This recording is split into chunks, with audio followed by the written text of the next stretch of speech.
Voilà, pour ceux qui nous retrouvent, Code 243, nous sommes avec M. Paul Sankara, le frère de feu Thomas Sankara, le professeur Nyaka à sa droite, qui est l'un des responsables du mouvement panafricaniste ici aux États-Unis, ainsi que mon confrère Freddy Monanga de Code 243. Monsieur Paul, dites-nous comment vous avez vécu les derniers événements qui ont poussé M. Blaise Compaoré à être appelé ex-président.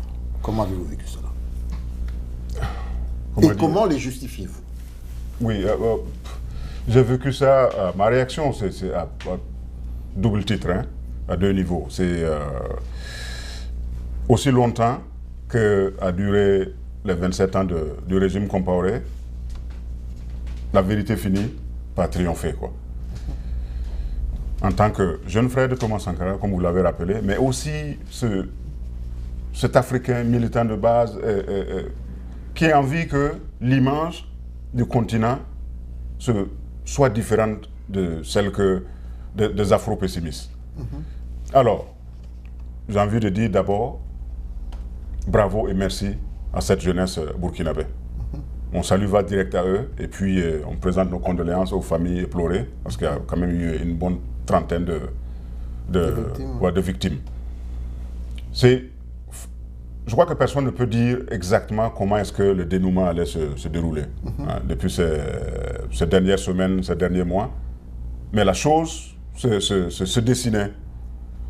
J'ai envie même de dire que depuis l'assassinat de Thomas Sankara, quelque chose se tramait. Tout doucement, lentement, mais avec les différents crimes de sang qui ont été commis, l'affaire du journaliste Norbert Zongo et bien d'autres.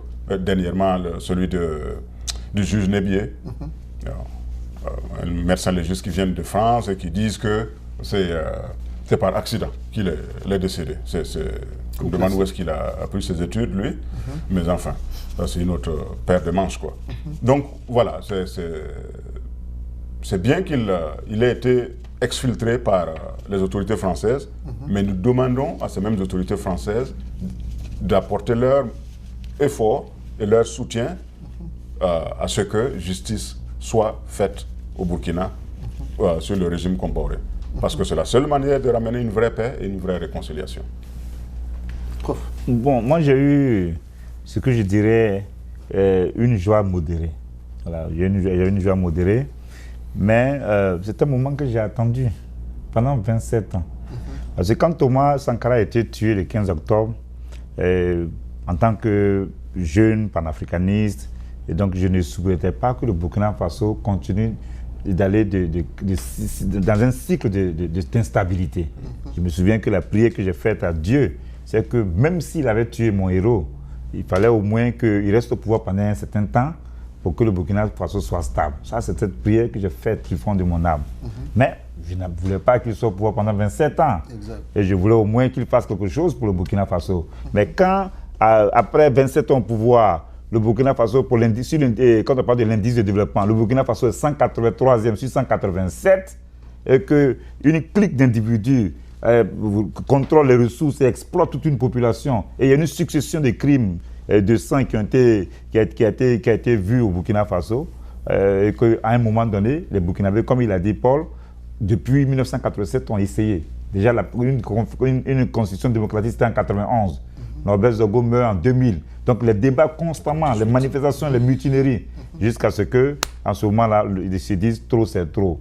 Donc voilà, en tant que panafricaniste, en tant que quelqu'un qui a apprécié ce que Thomas Sankara a fait, ce n'est que justice, c'est vraiment la justice divine. Et pour citer Dr King qui dit que la roue, l'arc de l'univers est long, très long, mais il se tourne toujours du côté de la justice. Et c'est ce qui s'est passé avec la fin de l'esclavage, de l'apartheid, de la colonisation, et aujourd'hui, avec Thomas Sankara qui a été réhabilité alors là de la plus belle manière. Moi, j'avais une question. Compaoré aujourd'hui ex-président parce qu'il a voulu changer la Constitution. Tout a commencé par le fait qu'il a voulu changer la Constitution pour se représenter. Mais cette Constitution a été changée 3 fois. Pourquoi seulement maintenant? Parce qu'en 1997, il a changé la Constitution, il a retouché parce qu'il a fait sauter le verrou présidentiel pour faire sauter le verrou présidentiel, pour qu'ils puissent se représenter. En 2000, ils ont changé pour changer de 7 à 5 ans et aussi pour limiter le renouvellement. Et puis en 2002 encore. Mais pourquoi seulement en 2014 ?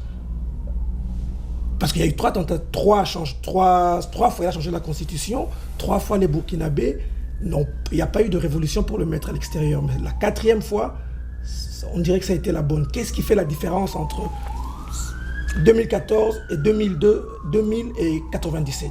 Parce que ça en est de trop. 27 ans, 2 fois, 2 mandats de 7 ans, ensuite 2 mandats de 5 ans, plus les quelques années avant l'assassinat après l'assassinat de Thomas Sankara, cela fait 27 ans.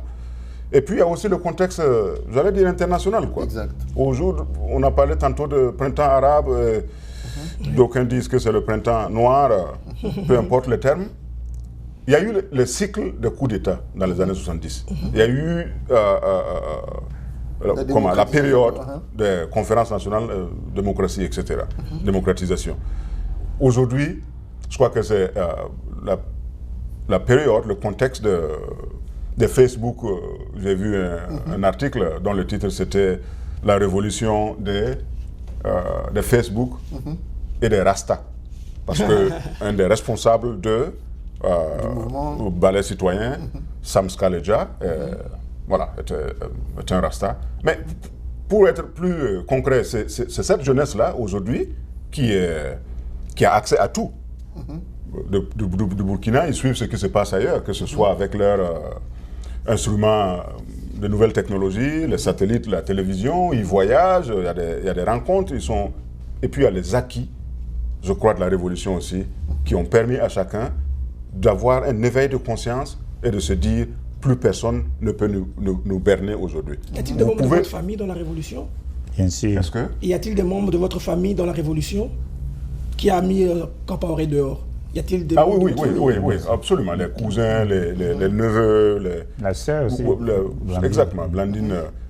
Je voulais ajouter un truc rapidement. D'accord avec l'analyse de Paul, je voulais juste préciser quand il parle des jeunes. Quand on entend parler de Samska, moi je ne suis pas un grand fan de la musique ou bien de hip-hop, mais quand on entend parler de Samska, de Smokey, qui arrive à toucher des milliers et des millions à travers la musique, et qui sont en contact avec les Didier Awadi, parce qu'il ne faut pas oublier que le mouvement qui est arrivé au Burkina s'est inspiré du mouvement Y en a marre, qui a mis fin au désir de Abdoulaye Wade de vouloir changer la constitution pour être président et après pour mettre son fils à sa place. Au Sénégal. Au Sénégal. Donc ça c'était, comme on dit, comme Freddy demande qu'est-ce qui s'est passé, ça c'était un truc, comme un détonateur. Et donc c'est cela, et c'est ça qui a inspiré les Smokey et les Samska qui ont fait les différentes chansons. Et j'ai vu un clip, moi, de mes yeux sur YouTube, que je n'avais pas vu, mais qui a été fait depuis 4 ans, je crois, où Smokey fait un clip dans lequel il a tourné sur la tombe de Thomas Sankara, avec Didier Awadi, en train de chanter Thomas Sankara, et en train de prendre les paroles de Thomas Sankara, qui dit par exemple, quand on a des travailleurs qui sont paresseux et puis qu'il faut plus le travail, qu'est-ce qu'on fait? Est-ce qu'on les garde? La foule, non, on doit les chasser, il faut les chasser.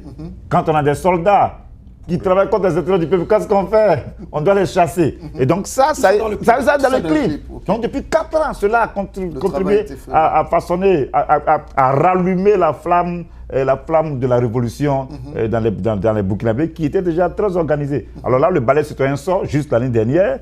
Ils sont organisés. Et donc voilà. Et donc Blaise ne pouvait plus. Et c'est ce qu'ils ont fait. Je reste avec vous, professeur.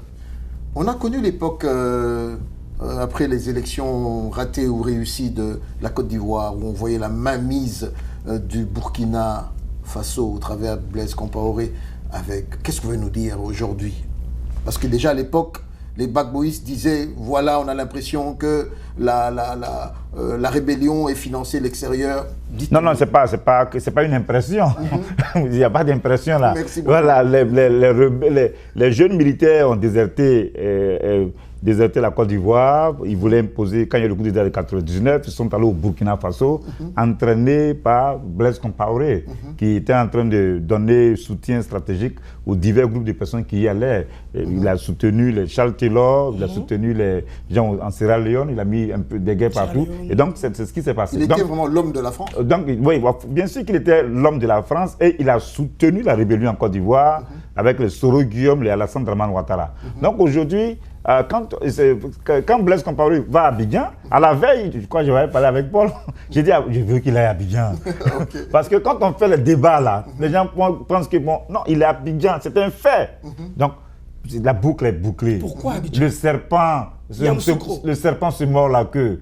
C'est le cercle qui se referme. Exact. Donc c'est la fin du débat. Okay. Blaise, le père de la rébellion, le parrain de la rébellion, Ouattara étant le père, et Soro Guillaume étant le petit-fils de la rébellion ou le fils de la rébellion. Aujourd'hui là, c'est la fin du débat. Voilà ce que la présence de Blaise Compaoré montre à tous ceux qui voulaient.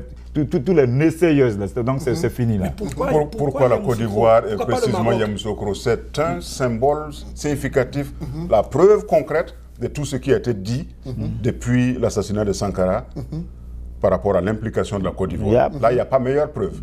C'est la ville luxuriante, artificielle créée par Houphouët-Boigny qui a donné le lait de la dictature à boire à Blaise Compaoré, qui nous a donner la preuve qu'effectivement, il a été nourri de ce lait sous-régional à la Houphouët-Boigny. Donc, c'est clair, sur la question de la crise ivoirienne, c'est un secret de polichinelle que de dire qu'ils étaient accueillis, nourris, entraînés au Burkina pour aller en Côte d'Ivoire. Mais le porte-parole du RDR, donc le parti de Alassane Ouattara, M. Joël Nguessan, lui, il a dit que toutes les critiques qu'on fait sur la présence de Compaoré en Côte d'Ivoire, c'est faux, parce que Compaoré est ivoirien, marié à une femme ivoirienne. C'est la raison pour laquelle ils l'ont accueilli. Paul, je vais répondre pour qu'on continue. C'est une idiotie. Voilà, c'est une idiotie. Compaoré peut être ivoirien par le truchement de sa femme, ça c'est pas un problème. Quand on parle de sa présence là-bas, ce n'est pas parce qu'il allait chez sa femme, c'est parce qu'il paye par rapport, comme Paul l'a dit, depuis Houphouët-Boigny qui a donné sa protégée à Blaise Compaoré, et donc on a vu ça. Donc ça, on ne va pas... il y a eu un mariage arrangé entre Compaoré et sa femme? On ne peut pas dire mariage arrangé, mais c'est la protégée du Houphouët-Boigny que Blaise Compaoré a décidé d'épouser en 85. Et puis donc 2 ans après, Sankara meurt. Juste pour avoir la ministre. Mes chers amis de Code 243, nous allons vers nos dernières minutes. Mais dites-nous, ça c'est un peu familial. Nous avons lu que votre belle-sœur vient de faire une déclaration pour dire qu'elle comptait d'abord souhaiter qu'on réouvre le dossier concernant la mort de votre frère et de son époux. À ce stade-là, quelles sont les actions que vous pensez qui devraient être faites? Parce que ce dossier, pendant près de 27 ans, a été gardé. Mais nous avons besoin de connaître la vérité et que ceux qui ont commis les crimes puissent être traduits devant la justice et payés. Qu'est-ce que la famille fait à ce niveau-là? Merci d'aborder cet aspect de l'émission, parce que ça permet de rappeler des choses importantes ou informer ceux qui ne le savaient pas. D'abord, aucun de la famille n'a vu le corps de Thomas. Wow. Ni l'épouse Mariam, ni qui que ce soit au niveau de la famille, frères, sœurs, père et mère, jusqu'à ce qu'ils s'en aillent, les parents. Absolument. La deuxième chose, c'est qu'un bout de papier en guise de certificat de décès a été remis à la famille qui porte la mention Thomas Sankara, décédé de mort naturelle. C'est un rire jaune que nous avons tous les deux, mais enfin, on va le rougir. C'est très grave. De 1997 jusqu'à nos jours, bien entendu, je crois que c'était se leurrer que de croire que Blaise Compaoré au pouvoir au Burkina allait permettre à la justice de faire normalement son travail sur un dossier comme celui qu'on appelait l'affaire Sankara. Donc la campagne internationale de justice pour Thomas Sankara est passée au Burkina par toutes les étapes pour aller rapidement et finalement décidé en 2004, je crois, d'aller auprès des Nations Unies pour ouvrir un dossier. Donc voilà, la famille a eu raison sur tous les points. Au jour d'aujourd'hui, c'est de savoir exactement où sont les restes du corps de Thomas Sankara. Parce que même la tombe à Dagnoé, au Burkina, à Ouagadougou, on n'a aucune preuve scientifique qu'il y est. Donc il faut absolument qui est dans la tombe. Qui est dans la tombe. Exact. Et qu'est-ce qu'il y a dans la tombe. Voilà. Et du même coup, par une démarche d'ADN, par exemple, cela permettrait de savoir qui gît dans cette tombe où il a écrit Thomas Sankara. Ensuite, de quoi est-ce que cette personne est morte? Voilà, de quoi cette personne est morte. On me fait signe que nous sommes arrivés vers la fin de cette première partie de cette émission.